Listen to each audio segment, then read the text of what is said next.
नमस्कार विद्यार्थी मित्रांनो, आपण इयत्ता 8वीचा इनसाइड द ॲटम हा टॉपिक शिकत आहोत. आता या टॉपिकमधील पुढचा भाग valency and the electronic configuration आज आपण अभ्यासणार आहोत. We have seen in the last chapter that valency means the number of chemical bonds form by item.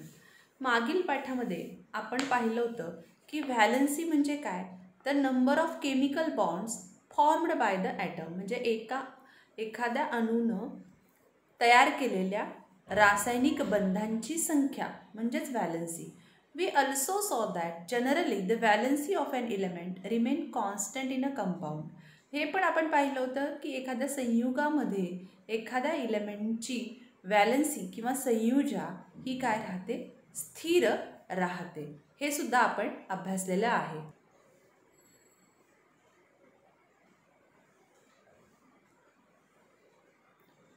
आता या व्हॅलन्सी संदर्भात कॅन यू रिकॉल असा एक प्रश्न आहे, तुम्हाला आठवते का, आणि त्याच्यावरती प्रश्न विचारलेला आहे. Use the following molecular formula to determine the valencies of HCl, OS, N, C, Br, I and Na. खालील मॉलिक्युलर फॉर्म्युले दिलेले आहेत. या मॉलिक्युलर फॉर्म्युलेच्या आधारे खाली दिलेल्या एलिमेंटच्या व्हॅलन्सीज काढा. म्हणजे मॉलिक्युलर फॉर्म्युल्यावरून व्हॅलन्सी काढा असं सांगितलेलं आहे. तर मॉलिक्युलर फॉर्म्युला H2चा दिलेला आहे आणि त्याच्यावरून Hची व्हॅलन्सी आपल्याला काढायची आहे. आता H2 याच्यामध्ये 2 हायड्रोजन ॲटम आहेत आणि ते ॲटम समजा आपण असे लिहिले H, तर याच्यामध्ये आपल्याला हायड्रोजनची व्हॅलन्सी ही 1 दिसते. त्यानंतर HCl याच्यावरून क्लोरीनची व्हॅलन्सी काढायला सांगितली आहे बघा. आता HCl असा फॉर्म्युला येतो. आता हायड्रोजनची व्हॅलन्सी क्लोरीनच्या इथं लिहिलेली असते आणि क्लोरीनची व्हॅलन्सी हायड्रोजनच्या इथं लिहिलेली असते, उलटसुलट. आता इथं काहीच लिहिलेलं नाही, याचा अर्थ तिथं 1 असतं, म्हणून हायड्रोजनची सुद्धा व्हॅलन्सी 1 आहे आणि क्लोरीनची व्हॅलन्सी 2 आहे. आता H2O मधून आपल्याला ऑक्सिजनची व्हॅलन्सी काढायची.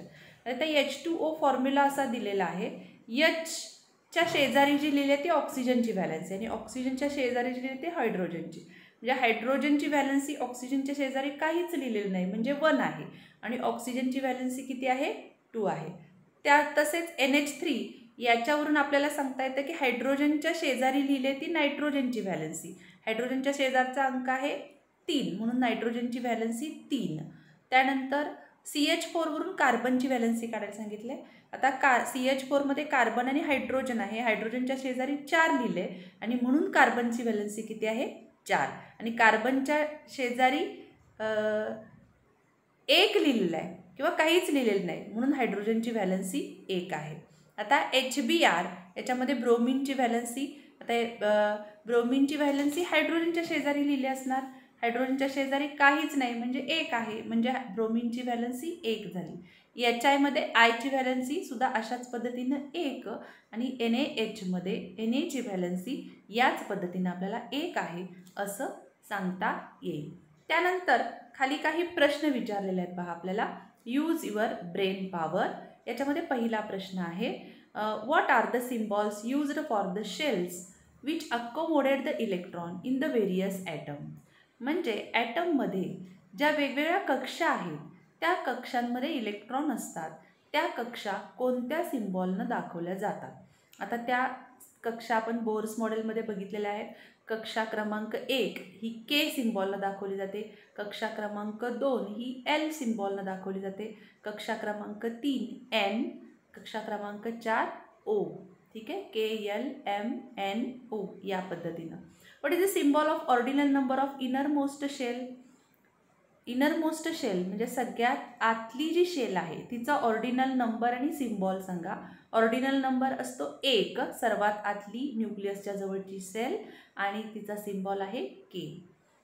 तिसरा प्रश्न, write the symbol of electronic distribution in the shell of fluorine atom. Fluorine ॲटममध्ये कोणकोणते शेल आहेत त्यांचे सिम्बॉल लिहा. आता फ्लोरीनचं electronic distribution, fluorine atomic symbol आहे 7, ॲटॉमिक नंबर सिम्बॉल आहे F, atomic number 7, electronic configuration 2 याच्यामध्ये येतं. ते म्हणजे फ्लोरीन ॲटॉमिक नंबर आहे 9, fluorine symbol F, atomic number 9, electronic configuration 2 7. Okay, याच्यामध्ये पहिली कक्षा आहे K आणि दुसरी कक्षा आहे L. या पद्धतीनं K कक्षेमध्ये 2 इलेक्ट्रॉन, L कक्षेमध्ये 7 electron. Okay, write the symbol of electron distribution in the shell of the fluorine atom. Symbol लिहायला सांगितले, ते आता लिहिले वरती. Which is the outer most shell of the fluorine atom. सगळ्यात बाहेरची कक्षा कोणती? L कक्षा येणार. Which is the outer most shell of sodium atom. Sodium ॲटमची sodium atomic number 11, electronic configuration 2 8 1, K L आणि M. मग आउटर मोस्ट शेल कोणती आहे? M आहे. Okay, which is the outer most shell of hydrogen atom. Hydrogen याच्यामध्ये atomic number 1, electronic configuration 1. हायड्रोजनमध्ये एकच कक्षा आहे, ती सगळ्यात आतली पण आणि सगळ्यात बाहेरची पण, म्हणजे K ही आउटर मोस्ट शेल आपल्याला म्हणता येईल. Okay, the concept regarding valency of an element, chemical bond in a compound get clarified from the electronic configuration. Electronic कॉन्फिगरेशनवरून आपल्याला एखाद्या इलेमेंटची व्हॅलन्सी आणि त्याचे असणारे केमिकल बॉन्ड, रासायनिक बंध याच्याविषयी आपल्याला स्पष्टता मिळते. Atom forms chemical bond by using the electron in its outermost shell. तर ती कशी काय? एखादा ॲटम जेव्हा केमिकल बॉन्ड तयार करतो तेव्हा केमिकल बॉन्ड, रासायनिक बंध तयार करताना तो आपल्या बाह्यतम कक्षेमधील इलेक्ट्रॉनचा वापर करून, सर्वात बाहेरच्या कक्षेमध्ये जे इलेक्ट्रॉन असतात त्याचा वापर करून केमिकल बॉन्ड तयार करतो. Valency of an atom is determined by configuration of the outermost shell.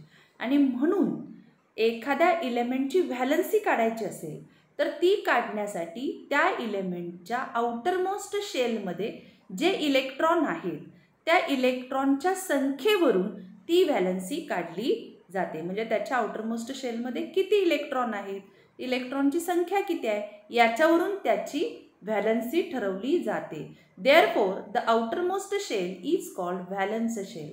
आणि म्हणून सर्वात बाहेरची कक्षा, बाह्यतम कक्षा ही व्हॅलन्सी ठरवते, संयुजा ठरवते आणि म्हणून तिला व्हॅलन्स शेल किंवा संयुजा इलेक्ट्रॉन असं म्हटलं जातं. Also the electron in the outermost shell are called valence electron. आणि या बाह्यतम कक्षेमध्ये असणाऱ्या इलेक्ट्रॉनला व्हॅलन्स इलेक्ट्रॉन किंवा संयुजा इलेक्ट्रॉन असे म्हणतात, कारण याच बाह्यतम कक्षेमध्ये असणारे इलेक्ट्रॉन त्या मूलद्रव्याची संयुजा ठरवतात, म्हणून त्या इलेक्ट्रॉनला व्हॅलन्स इलेक्ट्रॉन म्हणतात आणि त्या कक्षेला व्हॅलन्स शेल असं म्हणतात, कारण ते व्हॅलन्सी ठरवतात. It can be seen that valency of an atom is related to the number of valence electron in the atom. आणि हे सगळ्यात महत्त्वाचा मुद्दा आहे की एखाद्या मूलद्रव्याच्या बाह्यतम कक्षेमध्ये असणाऱ्या इलेक्ट्रॉनची संख्या आणि त्या मूलद्रव्याची संयुजा, व्हॅलन्सी याचा संबंध आहे. Let us first look at the element helium and neon. आता त्याचा अभ्यास करण्यासाठी पहिल्यांदा हेलियम आणि निऑन ह्या दोघांची उदाहरणं आपण घेऊया. Atom of the both the gases element do not combine with any other atom. यांचं वैशिष्ट्य आहे की हेलियम आणि निऑन दोघेही दुसऱ्या कुठल्याही ॲटम बरोबर, इलेमेंट बरोबर संयोग पावत नाहीत, कंबाईन होत नाहीत. Therefore these elements are chemically inert. ते कुणाशीही संयोग पावत नाहीत, कुणाशीही केमिकल बॉन्ड तयार करत नाहीत आणि म्हणून ते केमिकली इनर्ट आहेत, रासायनिकदृष्ट्या निष्क्रिय. इनर्ट याचा अर्थ काय? निष्क्रिय आहे. It means that their valency is 0 as they produce no chemical bond. कुठल्याही प्रकारचा बॉन्ड तयार करत नाहीत किंवा 0 केमिकल बॉन्ड तयार करतात, म्हणून त्यांची व्हॅलन्सी 0 आहे असं आपल्याला इथं म्हणता येईल. बघा, helium atom contains 2 electron which are accommodated in the first shell K. आता हेलियम याची electron atomic number 2, electronic configuration 2. हेलियममध्ये एकच शेल आहे आणि ती शेल आहे K शेल आणि तिच्यामध्ये किती इलेक्ट्रॉन आहे? 2 इलेक्ट्रॉन आहे. Helium has only 1 K shell that contains electron and the same is also the outermost shell. हेलियममध्ये एकच शेल आहे की ज्याच्यामध्ये इलेक्ट्रॉन आहेत आणि तीच त्याची आउटरमोस्ट शेल आहे. The electron capacity 2n² of K shell. एकच शेल आहे आणि तिची कपॅसिटी 2n² म्हणजे 2 गुणिले 1चा स्क्वेअर म्हणजे तिची कपॅसिटी किती आहे 2. Okay. This indicates that the outer most shell of helium is completely filled. याचाच अर्थ काय, हेलियमची जी आउटर मोस्ट शेल आहे ती पूर्णपणे भरलेली आहे. तिची जेवढी क्षमता आहे तेवढे इलेक्ट्रॉन त्याच्यामध्ये आहेत. आता के शेलमध्ये 2 इलेक्ट्रॉन सामावू शकतात, त्याची क्षमता 2 आहे, तर 2 इलेक्ट्रॉन त्याच्यामध्ये आहे. म्हणजे के शेल ही या हेलियमची आउटर मोस्ट शेल आहे आणि ती पूर्णपणे भरलेली आहे. This indicates that the outermost shell of helium is completely filled. It is said that helium is electron duplet. Completely filled आहे म्हणून ती डुप्लेट, 2 कक्षा त्याची 2 कपॅसिटी आणि ती भरलेली आहे म्हणून त्याला आपण हेलियमनं त्याचं डुप्लेट पूर्ण केलेलं आहे, द्विक स्थिती पूर्ण केलेली आहे असं आपल्याला म्हणता येईल. The electronic configuration of inert gas neon. आता निऑनचं जर बघितलं तर neon atomic number 10, electronic configuration 2,8. निऑनमध्ये के शेल आहे, यल शेल आहे. आता यल शेल जे आहे याची कपॅसिटी आहे 8 आणि त्यामध्ये इलेक्ट्रॉन पण 8 आहेत.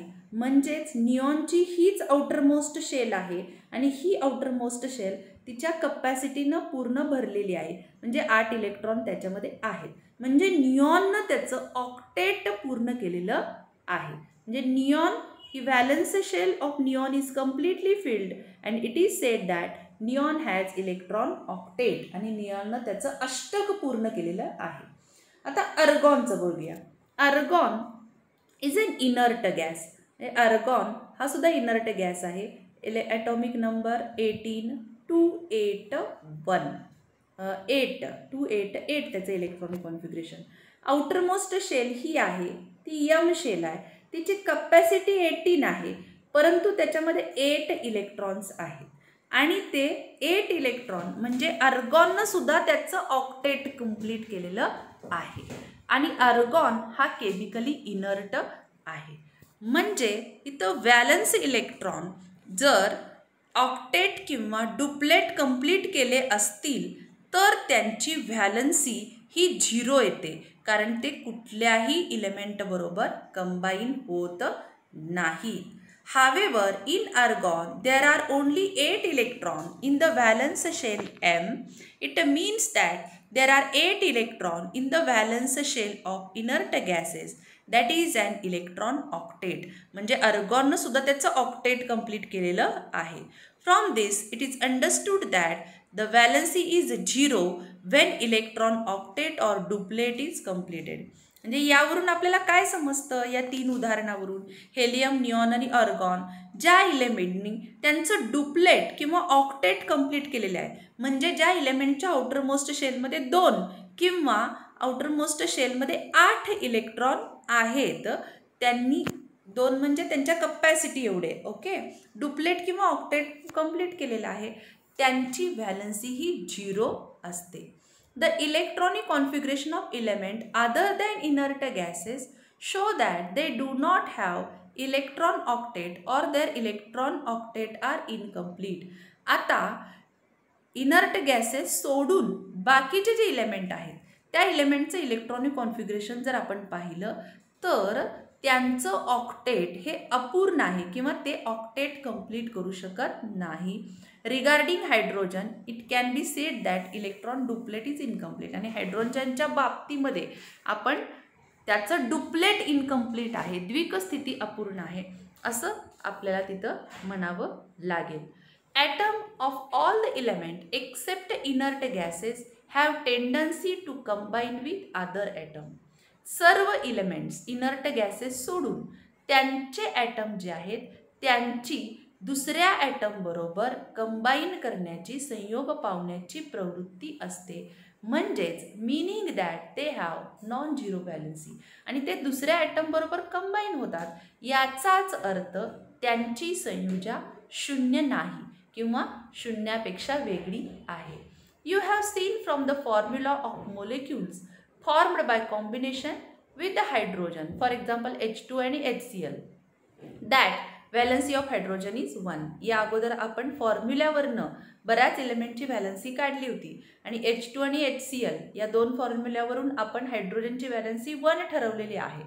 The electronic configuration of hydrogen shows that there is one electron less than the complete duplet state. याचा अर्थ हायड्रोजनचं इलेक्ट्रॉनिक कॉन्फिगरेशन पण आपण पाहिलं होतं ना. हायड्रोजनच्या आउटरमोस्ट शेलमध्ये एक इलेक्ट्रॉन आहे आणि त्याचं डुप्लेट कंप्लीट करण्यासाठी सुद्धा त्याला एक इलेक्ट्रॉन कमी आहे. This number 1 matches with the valency of hydrogen which is also 1. आणि हा नंबर आणि त्याची व्हॅलन्सी याच्यामध्ये एक सहसंबंध आहे. म्हणजे हायड्रोजनला त्याचं डुप्लेट कमी करण्यासाठी एक इलेक्ट्रॉन कमी आहे म्हणून त्याची व्हॅलन्सी काय आहे? 1 आहे. Moreover it is learn that electronic configuration of sodium, इथं सोडियमचं इलेक्ट्रॉनिक कॉन्फिगरेशन बघा 281 has 1 electron in the valence shell. आणि सोडियमच्या आउटरमोस्ट शेल किंवा व्हॅलन्स शेलमध्ये एक इलेक्ट्रॉन आहे आणि सोडियमची सुद्धा व्हॅलन्सी किती आहे? 1 आहे.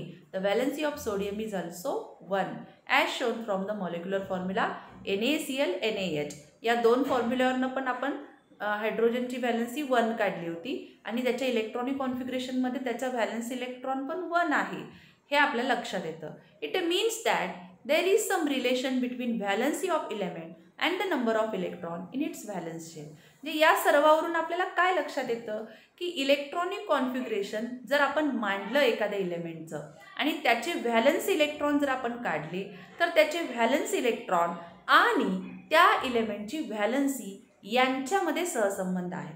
आता याच्या पुढे आपण काय बघणार आहोत? व्हॅलन्स इलेक्ट्रॉनवरून एखाद्या इलेमेंटची व्हॅलन्सी कशी ठरवायची. That is use your brain power. The following table 5.9 shows molecular formula of a compound formed by some element. खालील टेबलमध्ये काही मूलद्रव्यांचे मोलिक्युलर फॉर्म्युले दिलेले आहेत. Write the valency in the respective element obtained from there and also their electronic configuration and the number of their valence electron in the empty space. आता वरील फॉर्म्युल्यावरनं आपण मगाशी त्यांची व्हॅलन्सी काढली होती मोलिक्युलर फॉर्म्युल्यावरून. पहिल्यांदा मोलिक्युलर फॉर्म्युल्यावरनं काढलेली व्हॅलन्सी त्या टेबलमध्ये लिहायची. त्यानंतर त्या इलेमेंटचं इलेक्ट्रॉनिक कॉन्फिगरेशन लिहायचं आणि संपूर्ण टेबलचं निरीक्षण करायचं. बघा आता मोलिक्युलर फॉर्म्युल्यावरनं आपण जी व्हॅलन्सी काढली होती पहिल्यांदा ती या टेबलमध्ये लिहून घेऊया आणि त्यानंतर त्याचं इलेक्ट्रॉनिक कॉन्फिगरेशन लिहूया आणि संपूर्ण टेबलचं निरीक्षण करूया. तर टेबलमध्ये पहिला सिरियल नंबर आहे, दुसरा सिम्बॉल आहे, तिसरा column molecular formula of a compound आहे, त्यानंतर व्हॅलन्सी ऑफ ए इलेमेंट दिलेला आहे जे आपण मोलिक्युलर फॉर्म्युल्यावरनं काढू शकतो. ती मोलिक्युलर फॉर्म्युल्यावरनं व्हॅलन्सी काढून लिहायची. पुढे इलेक्ट्रॉनिक कॉन्फिगरेशन लिहायचं, त्याचं इलेक्ट्रॉनिक कॉन्फिगरेशन त्याच्या ॲटॉमिक नंबरवरनं लिहू शकतो. त्याच्यामध्ये नंबर ऑफ व्हॅलन्स इलेक्ट्रॉन पुढच्या कॉलममध्ये लिहायचे, त्याला एक्स म्हणायचं म्हणजे बाह्यतम कक्षेमध्ये असणाऱ्या इलेक्ट्रॉनची संख्या. आणि पुढं शेवटचा कॉलम आहे 8 - x असं करायचं म्हणजे 8मधून ते व्हॅलन्स इलेक्ट्रॉन वजा करायचे. पण कधी? जर x हे 4पेक्षा काय असेल? मोठं असेल तर. म्हणजे एक्सची किंमत 4पेक्षा जास्त असेल तर आपण ते 8मधनं वजा करायचे, असा कॉलम आहे. आता पहिल्यांदा तर मोलिक्युलर फॉर्म्युला दिलेला आहे त्याच्यावरनं त्याची व्हॅलन्सी पहिल्यांदा लिहूया. तर HClवरनं हायड्रोजनची व्हॅलन्सी 1 लिहिलेलं आहे. HClमधून क्लोरीनची व्हॅलन्सी पण 1 लिहिलं आहे. निऑन कंपाऊंड नाही त्यामुळे व्हॅलन्सी 0 दिलेली आहे. आता इथं फ्लोरीन HF याच्यावरून आपण व्हॅलन्सी बघा. Fची व्हॅलन्सी Hच्या ठिकाणी शेजारी लिहिलेली आहे आणि ती असणार 1. आता याच्यावरून सोडियमची व्हॅलन्सी हायड्रोजनच्या इथं लिहिली आहे ती पण किती येणार? 1. पुढं मॅग्नेशियमची व्हॅलन्सी क्लोरीनच्या शेजारी लिहिली आहे म्हणून ती इथे येणार 2. पुढं कार्बनची व्हॅलन्सी हायड्रोजनच्या शेजारी लिहिली ती इथे येणार 4. आणि AlCl3 क्लोरीनच्या शेजारी लिहिले ॲल्युमिनियमची व्हॅलन्सी आहे आणि ती आहे 3. म्हणजे मोलिक्युलर फॉर्म्युल्यावरनं पहिल्यांदा या व्हॅलन्सीज लिहून घेतल्या. आता त्यानंतर पुढं त्याचं इलेक्ट्रॉनिक कॉन्फिगरेशन लिहायचं आहे. आता निऑन याचं इलेक्ट्रॉनिक कॉन्फिगरेशन मगाशी आपण लिहिलं होतं बघा 2 8 ॲटॉमिक नंबर 10. पुन्हा फ्लोरीन ॲटॉमिक नंबर 9 त्यामुळे 2 7. आता इथं पुढं बघा 8 लिहिलेलं आहे, याचं व्हॅलन्स इलेक्ट्रॉन 8 इथं लिहिलेलं आहे. आता 8 हा नंबर 4पेक्षा मोठा आहे त्यामुळं 8 वजा 8 करायचं, इथं किती येणार? 0. ठीक आहे. पुढं इथं 7. आता 8मधून 7 हा नंबर 4पेक्षा मोठा आहे, 8 वजा 7 म्हणजे किती झालं 1. इथं magnesium atomic number 12, 2, 8, 2, outer most shell 2. आता 2 हा नंबर 4पेक्षा लहान आहे, त्यामुळे तो वजा करायचा नाही, तो तसाच पुढं लिहायचा. पुढं कार्बन व्हॅलेन्सी 4, ॲटॉमिक नंबर 6, याच्यामध्ये 2, 4 येणार, व्हॅलेन्स इलेक्ट्रॉन 4 येणार. आता हा 4 आहे तसा पुढं लिहायचा, किंवा 4 आहे त्यामुळे 8 - 4 करायचं, 4 येईल. AlCl3 व्हॅलन्सी ॲल्युमिनियमची 3, ॲटॉमिक नंबर क्लोरीनचा ॲल्युमिनियमचा 13, त्यामुळं 2, 8, 3 येणार. आउटरमोस्ट शेलमध्ये 3 इलेक्ट्रॉन्स आहेत आणि 3 हे 8पेक्षा लहान आहे, त्यामुळे ते वजा करायचं नाही, ते आहे तसंच 3 लिहायचं. आणि अशा पद्धतीनं हा चार्ट आपण निरीक्षण करून घ्यायचा आहे. आता याच्यामध्ये आणि व्हॅलन्सीमध्ये आपल्याला काय निरीक्षण करायचं आहे बघा. इथं व्हॅलन्सी बघा आणि आउटरमोस्ट शेल बघा. इथं बघा फ्लोरीन, इथं व्हॅलन्सी 1 आहे आणि आउटरमोस्ट शेलमध्ये इलेक्ट्रॉन पण किती आहे 7 आहेत. आउटरमोस्ट शेलमध्ये इलेक्ट्रॉन 7 आहे आणि व्हॅलन्सी 1 आहे. पुढं इथं मॅग्नेशियम, आउटरमोस्ट शेलमध्ये इलेक्ट्रॉन 2 आहेत आणि व्हॅलन्सी पण किती आहे 2 आहे. कार्बन, आउटरमोस्ट शेलमध्ये इलेक्ट्रॉन 4 आहेत आणि व्हॅलन्सी पण किती आहे 4 आहेत. ॲल्युमिनियम, आउटरमोस्ट शेलमध्ये इलेक्ट्रॉन 3 आहे आणि व्हॅलन्सी म्हणजे 3 आहे. याच्या चार्टचं संपूर्ण निरीक्षण जर आपण केलं तर आपल्याला एक गोष्ट लक्षात येते, ती कोणती, तर व्हॅलन्सी आणि व्हॅलन्स इलेक्ट्रॉन म्हणजे आउटरमोस्ट शेलमध्ये असणारे इलेक्ट्रॉन याच्यामध्ये एक रिलेशन आहे. आणि ते रिलेशन काय आहे बघा. जेव्हा व्हॅलन्स इलेक्ट्रॉन हे 4पर्यंत असतात, म्हणजे 1, 2, 3 आणि 4, तर व्हॅलन्स इलेक्ट्रॉन इतकीच त्यांची व्हॅलन्सी असते. उदाहरणार्थ बघा, ॲल्युमिनियम याच्या आउटरमोस्ट शेलमध्ये 3 इलेक्ट्रॉन आहेत आणि याची व्हॅलन्सी पण किती आहे 3 आहे. बघा, कार्बन याच्या आउटरमोस्ट शेलमध्ये 4 इलेक्ट्रॉन आहेत आणि व्हॅलन्सी पण किती आहे 4 आहे. ओके. हायड्रोजन याच्या आउटरमोस्ट शेलमध्ये 1 इलेक्ट्रॉन आहे आणि त्याची व्हॅलन्सी पण किती आहे 1 आहे. म्हणजे 4पर्यंत जेव्हा त्याच्या आउटरमोस्ट शेलमध्ये इलेक्ट्रॉन असतात तेव्हा त्याची व्हॅलन्सी पण किती असते 4 असते. मात्र ज्यांच्या आउटरमोस्ट शेलमध्ये 4पेक्षा जास्त इलेक्ट्रॉन आहेत तेव्हा ते इलेक्ट्रॉन जर आपण त्याच्या डुप्लेट किंवा ऑक्टेटमधनं मायनस केले तर जी संख्या येईल ती त्याची व्हॅलन्सी. आता उदाहरणार्थ फ्लोरीन याच्या आउटरमोस्ट शेलमध्ये 7 इलेक्ट्रॉन आहेत, बरोबर. आता तो ऑक्टेटच्या जवळ आहे, मग 8मधून 7 वजा केले म्हणजे 8 ऑक्टेटमधून व्हॅलन्स इलेक्ट्रॉन वजा केले तर उत्तर येतं 1 आणि त्याची व्हॅलन्सी पण किती आहे 1 आहे. लक्षात आलं. म्हणजे अशा पद्धतीनं जर व्हॅलन्स इलेक्ट्रॉन हे 4पेक्षा जास्त असतील तर ते ऑक्टेटमधून वजा करायचे, ती त्याची व्हॅलन्सी येते. आता उदाहरणार्थ इथं निऑन याच्यामध्ये ऑक्टेट 8 इलेक्ट्रॉन आहेत. 8 इलेक्ट्रॉन त्याच्या आउटरमोस्ट शेलमध्ये आहेत आणि ते 8मधून वजा केले, 8 वजा 8 म्हणजे व्हॅलन्सी आली 0. ठीक आहे. म्हणजे अशा पद्धतीनं आपण एक observation relationship between the valency and electronic configuration इथं आपल्याला सांगता येऊ शकेल. आता या टेबलचा इथं आपण विचार करायचा आहे बघा. In the table 5.9 column you have written identified valency from its molecular formula. When the number of the valence electrons in an element is x is 4 or less than 4, does x matches with the valency of that element? जेव्हा एखाद्या मूलद्रव्याच्या बाह्यतम कक्षेमध्ये 4 किंवा 4पेक्षा कमी electron असतात तेव्हा त्या मूलद्रव्याची valency आणि त्यांचे valence electron यांच्यामध्ये सारखेपणा असतो का? असतो. जेव्हा 4पेक्षा कमी इलेक्ट्रॉन असतात तेव्हा ती इलेक्ट्रॉनची संख्या हीच त्यांची व्हॅलन्सी असते. दुसरा प्रश्न आहे, when the number of valence electron in an element X is 4 or more than 4, does 8 - 4 matches with the valency?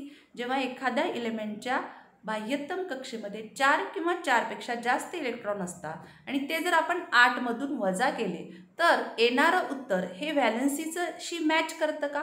बरोबर आहे, येणारं उत्तर ही त्याची व्हॅलन्सी असते. How many electrons are used to complete the octet? ते कम्प्लीट द ऑक्टेट करण्यासाठी किती electron त्याला वापरावे लागतात. म्हणजे उदाहरणार्थ एखाद्या मूलद्रव्याच्या बाह्यतम कक्षेमध्ये 5 इलेक्ट्रॉन आहेत, तर त्याला ऑक्टेट कंप्लीट करण्यासाठी अजून किती इलेक्ट्रॉनची आवश्यकता आहे? 3, आणि म्हणून त्याची व्हॅलेन्सी किती आहे? 3. From this you will learn that there is a general relationship between valency of element and it's electronic configuration as shown below. आणि इथं दाखवल्याप्रमाणे या सर्वांच्यावरून आपल्याला एकच गोष्ट लक्षात येते, ती म्हणजे कोणती? तर इलेक्ट्रॉनिक कॉन्फिगरेशन आणि व्हॅलेन्सी यांच्यामध्ये, व्हॅलन्स इलेक्ट्रॉन आणि व्हॅलेन्सी यांच्यामध्ये सहसंबंध आहे. Always remember, valency of an element is same as the number of valence electron if the number is 4 or less than 4. म्हणजे एखाद्या मूलद्रव्याची संयुजा ही त्याच्या व्हॅलन्स इलेक्ट्रॉन एवढी असते जेव्हा त्याचे व्हॅलन्स इलेक्ट्रॉन 4 किंवा 4पेक्षा कमी असते. म्हणजे एखाद्या मूलद्रव्याचे व्हॅलन्स इलेक्ट्रॉन हे 4पेक्षा कमी असतात किंवा 4 असतात, तेव्हा ते व्हॅलन्स इलेक्ट्रॉन इतकीच त्याची संयुजा असते. ऑन द अदर हँड, दुसऱ्या बाजूला, when an element has 4 or more than 4 electron, ज्या वेळेला एखाद्या मूलद्रव्यामध्ये 4 किंवा 4पेक्षा जास्त व्हॅलन्स इलेक्ट्रॉन असतात, the number of electron by which the octet is short of completion of valency of that element. अशा वेळी जर मूलद्रव्याचे 4 किंवा त्याहून अधिक इलेक्ट्रॉन असतात, तेव्हा अष्टक पूर्ण होण्यासाठी जितके इलेक्ट्रॉन कमी असतात ती उणिवेची संख्या म्हणजेच त्या मूलद्रव्याची संयुजा होय. या पद्धतीनं आपण व्हॅलन्सी आणि व्हॅलन्स इलेक्ट्रॉन याच्यामधील सहसंबंध या लेक्चरमध्ये आपण अभ्यासलेला आहे. आता इथं यूज युअर ब्रेन पॉवरचे प्रश्न आहेत बघा. पहिला, what is meant by atomic number of element? अणुअंक म्हणजे काय? The number of protons present in the atom is called as the atomic number. दुसरा प्रश्न, atomic number of some elements are given here. Write down the number of electron present in the outermost shell of each of them. बाह्यतम कक्षेमध्ये असणाऱ्या इलेक्ट्रॉनची संख्या लिहायला हवी. आता इथं hydrogen atomic number 1, outermost electron पण किती असणार आहे? 1च, कारण त्याच्यामध्ये एकच इलेक्ट्रॉन आहे. कार्बन याच्यामध्ये ॲटॉमिक नंबर 6, मग आउटरमोस्ट शेलमध्ये किती असणार आहे बघा? कार्बन इलेक्ट्रॉनिक कॉन्फिगरेशन 2, 4, म्हणजे आउटरमोस्ट शेलमध्ये 4 इलेक्ट्रॉन. तर सोडियम 11, 2, 8, 1 इलेक्ट्रॉनिक कॉन्फिगरेशन येणार आहे, आउटरमोस्ट शेलमध्ये 1 इलेक्ट्रॉन असणार आहे. क्लोरीन 17 इलेक्ट्रॉनिक कॉन्फिगरेशन 2, 8, 7 आउटरमोस्ट शेलमध्ये 7 इलेक्ट्रॉन. नायट्रोजन 7, 2, 5 आउटरमोस्ट शेलमध्ये 5 इलेक्ट्रॉन्स असणार आहेत. Okay. Third question, the number of electrons of some elements are given here. By using it write the electronic configuration, number of valence electron and valency in the respective element. आता number of valence electron, electronic configuration आणि valency हे सगळंच लिहायचं आहे. तर इथं lithium electronic atomic number किंवा number of electron 3, electronic configuration इथं लिथियमचं येणार आहे 2, 1. ओके. नंबर ऑफ व्हॅलन्स इलेक्ट्रॉन येणार आहे 1 आणि त्याची व्हॅलन्सीसुद्धा किती येणार आहे? 1. त्यानंतर बघा दुसरं, कार्बन इलेक्ट्रॉनिक कॉन्फिगरेशन येणार आहे 2, 4. नंबर ऑफ व्हॅलन्स इलेक्ट्रॉन येणार आहे 4 आणि व्हॅलन्सी ही सुद्धा किती येणार आहे? 4. त्यानंतर आहे मॅग्नेशियम, याचा atomic number 12, electronic configuration 2, 8, 2. Valence electron येणार आहे 2 आणि व्हॅलन्सीसुद्धा किती येणार आहे त्याची? 2. त्याच पद्धतीनं oxygen atomic number 8, electronic configuration 2, 6. Number of electron 6 आणि व्हॅलन्सी येणार आहे 2, कारण ऑक्टेट कंप्लीट होण्यासाठी त्याला किती इलेक्ट्रॉनची आवश्यकता आहे? 2, कारण 8 मधून 6 वजा केले उत्तर येतं 2, म्हणून याची व्हॅलन्सी किती येणार आहे? 2 येणार आहे. Okay. Why are the atomic number and atomic mass number always in whole number? हे पूर्ण संख्या का आहेत? Because they are number of atomic number is number of proton and atomic mass number is total number of protons and neutron, therefore it's only always a whole number. Sulfur contains 16 proton and 16 neutron. What will the atomic number and mass number? तर 16 proton आहेत, त्यामुळे atomic number आहे 16 आणि 16 neutron आहेत, त्यामुळे atomic mass number म्हणजे proton आणि न्यूट्रॉनची एकूण संख्या 16 + 16, it is atomic mass number is 32.